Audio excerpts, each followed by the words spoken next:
Ladies and gentlemen, boys and girls, children of all ages, welcome back to Size Leg RC. So yeah, I'm just quick in the shed really. We haven't had an in the shed for a little bit, so quick in the shed of some destruction that was caused, which you'll see the video, but sadly you won't see the destruction. That's why I thought I'd make this, because basically what I was doing is it was me, Harry, and Richard. We were out. We were all having such a good time, and it is, as you YouTubers know, it sometimes gets a bit hard when you're trying to shoot and you're trying to do something with a car and you're doing it one-handed and this, that and the other, or you give control of the car to your son, who's a lunatic, might I add, and you're trying to film him, but you're that concerned on what he's doing. Yeah, it gets stressful sometimes. It gets stressful. Anyway, so I've just made this video just to show you the aftermath, really, so let's begin. So we'll start here. This is the Carali Python, and as you can see, that wheel isn't meant to look like that.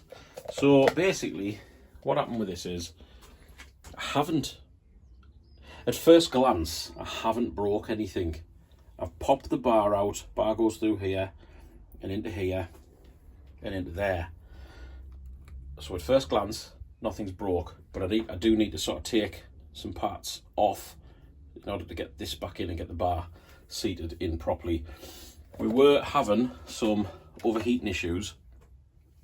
I say overheating issues, I don't know if it was overheating, so let me just put the body off and I'll show you what I think the problem is. So what it kept doing, it kept cutting out.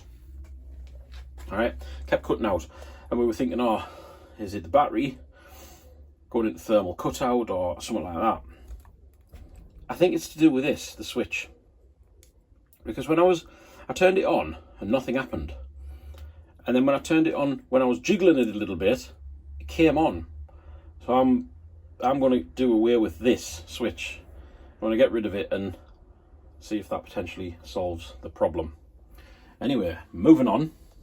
Here we have the DR8. Now, to the untrained eye, doesn't look like there's anything wrong. However, let's start from the top. So first of all, spare wheel snapped out of its casing, and that decided it didn't want to live there. Now, as you're looking at this image now, you might be thinking, those shocks don't look like they're in the right place, and those body mounts certainly don't look like they line up with those holes. What's he done? Let me show you. Let's get the body off.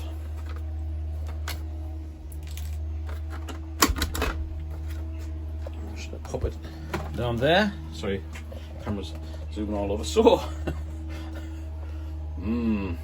yes, I've literally just got these out the boot. That's out the boot of the car. That's why these are all just still strapped in. So, we've bent and cracked the shock tower, which isn't great, I'm not going to lie, which has ultimately pulled the shocks over. I think this shaft might be bent inside this shock. Obviously I'll take that apart and it'll get its chance and we'll see what happens.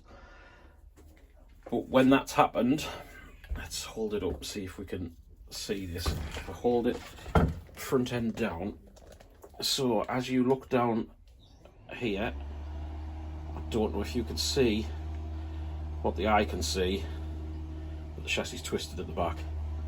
So down there the chassis is twisted,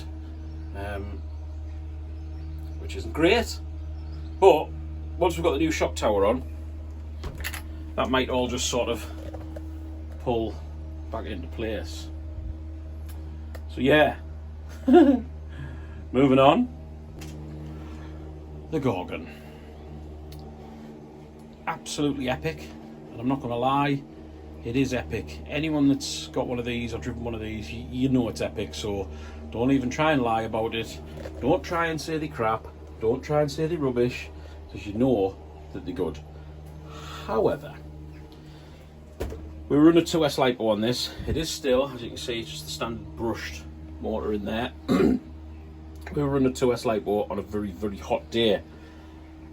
Kept cutting out. My thought is, the battery's in there, right? There is no air holes. There's no nothing. There's no like air ventilation to get to the motor. The ESC was, that's got plenty of airflow. Anyway, so point is, they just kept cutting out. So we knocked it off, disconnected the battery, and we left it for probably a good hour or so. And then just out of curiosity, we went and plugged it all back in, and hey ho, it came on. Everything was absolutely fine. It had cooled down, everything was great. My plan for this is now I have got, just back here, I've got a Reedy brushless system. It's a Reedy 33kV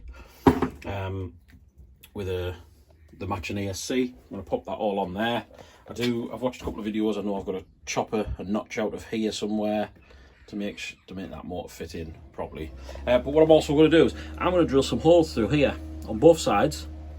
I'm going to get some holes drilled in, and just before I put the motor in, I'm going to go in through the bottom and I'm going to drill a hole through the back bit here, just to see if I can circulate some air through it.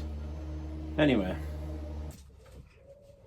so yeah, the only thing that survived, which I was actually surprised at, not one thing broke on it, was the HPI Jumpshot SC.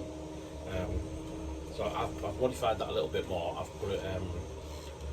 put a 3900 kV brushless setup in it.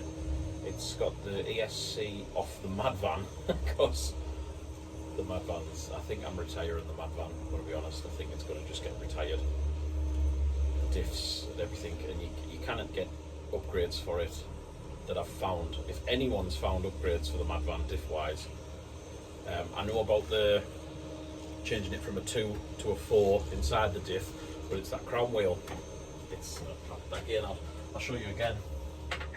It's this is bloody crown wheel. As you can see, this is it's the third one is in the car now, shattered a bit like that.